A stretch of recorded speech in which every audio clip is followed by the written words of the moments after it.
Happy New Year! Part 2. I think it's fair to say that this is the real New Year. Here in Memphis, we have basically a blizzard. We got snow for real. I feel like this is the official New Year. I was really inspired, but also really lost on what direction I wanted to use this year.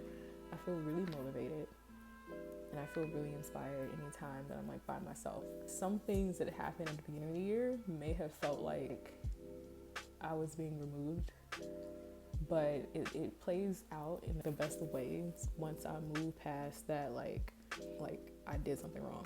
I didn't do anything wrong. I'm just opening more space for what I truly want to do, and I'm really happy about that. Dude, I feel like this snow, the city being shut down, everybody having to stay in their house. Shout out to the postal workers. I got my package today. Sudan means land of the blacks. The proceeds from these went to charitable organizations working to relieve some of the genocidal things going on in Sudan. I had so much time to just be forcibly put in one place to plan all the things that I felt like I just was not gonna have time to do. We only in week 3 of this new year, and I was already am I making time for me? Time is slipping away from me. Look what happened. Got about a foot and a half of snow. That never happens in my mind. I was gonna be yeah, somehow I'm gonna make it to Houston to support 2 of our Barista Exchange members. Shout out to Anthony and Philip. It was yeah, we're gonna have some winter weather advisory, but no, it's real. I really wanted to cheer them on. I also would have been my first time being curious about what barista competitions look like, seeing them be able to showcase their artistry. Competition can sometimes lead to comparison, but I think it truly is just a showcase of the combination of the people and the experiences that you have had. And I like to think of myself like that. So good luck to y'all if y'all see this video. I don't think I would have had such excitement and joy if I didn't spend the time that we got to have with each other in Africa. I really do think the Barista Exchange unveiled so many things for so many people that we won't know initially its full extent, and that excites me because I think it literally just unveils itself to so many new possibilities the more it ages. I can relate to the people and professionals that I've met across the sea, in the same industry that I work in, just because we do what we do.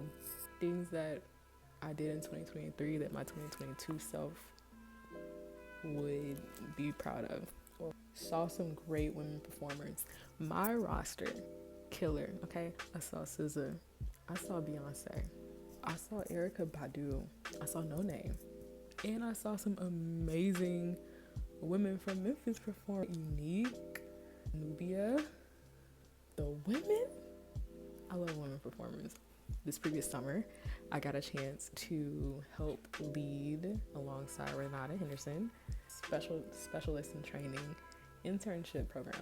It was so full circle, very small business focused. I feel Black entrepreneurs, Black creators, Black musicians, Black teachers, coffee curious, yes, but also I feel I saw myself in everybody.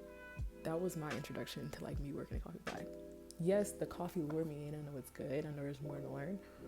There is something that speaks to me being able to have my own interpretation of what's presented to me.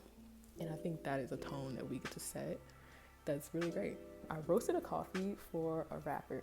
Shout out to Luca. He released a coffee line this year. It was Peace, but that was just dope. I roasted that coffee. All 100 pounds of that coffee. And we Bart, shout out to Bart, he's always gonna say coffee is a lot like hip hop. And yeah, just seeing it materialize itself, it's just wow. So shout out to Whiffed. If you didn't know, I make handmade candles. And this year I contracted 2 workshops. That's double from last year. I only did 1. It was an all kids, a little Afro Kids care program. This year I did one with Kina and Cheyenne. And to their graduation, they wanted to host a candle making workshop. I liked to create a space where people get to express themselves. That is so important, especially in our prison system, that not only are you not really able to express yourself, like you're barely seen as human. Yeah, it was just amazing. And then my second one was with the Heights Community Development Program. They brought me in for like a holiday community hot air balloon event.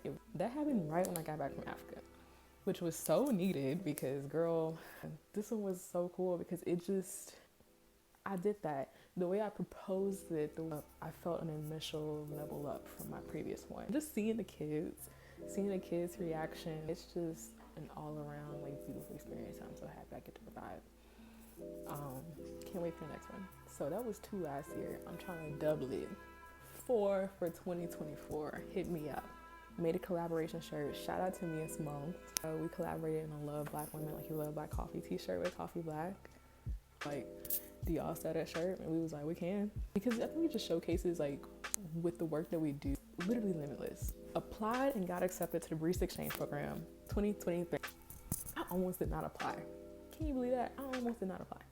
I had to talk myself out of all of the unknown barriers just to apply. And it be like that, y'all. But that completely changed my life. I felt reborn, re-energized, revitalized. The greenery that I get to visualize in my head. Throwback to my best friend, they were my first introduction to Africa before even knowing that I could go to Africa. But they were my first introduction to Africa. The Sudanese family that I met through my best friend, who's my sister. Her mom is my mom. Her mom instilled, you can always rise. We will always rise. I wouldn't be me without them and experiences that I've had with them. Bawling in the airport getting dropped off in DC on the way to Ethiopia.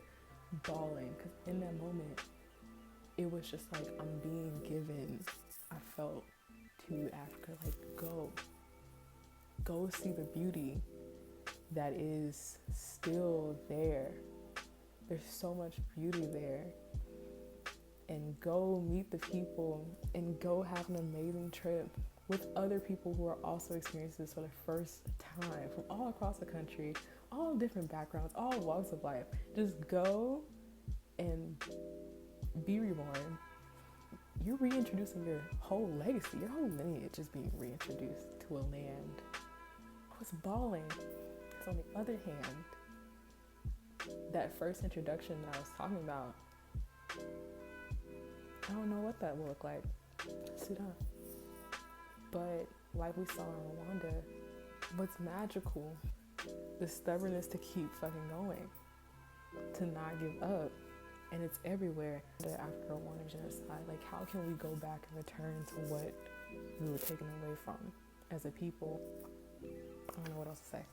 Being able to sit down with like our elders, talk about the wisdom that they see and how the empowerment that they want us as the younger generation to see in ourselves. And then in Rwanda, we saw so much.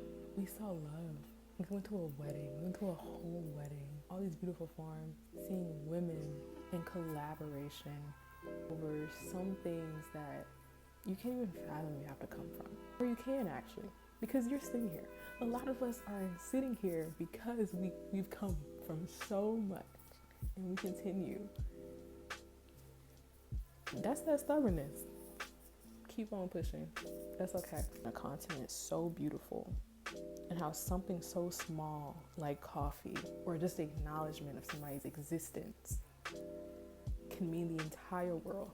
To you, Happy New Year to us, but specifically Happy New Year to you, Nuha, my best friend, my girl, my sister. Happy New Year to you. You are still here. And it fills me with so much joy to know that you are still here. Another opportunity to see as much beauty as we can. That for me, for the people around me. A lot coming on in 2024. We're just gonna say some of everything, because that's what I did in 2023. Some of everything. Still gonna be up to God will, but we going up. Absolutely.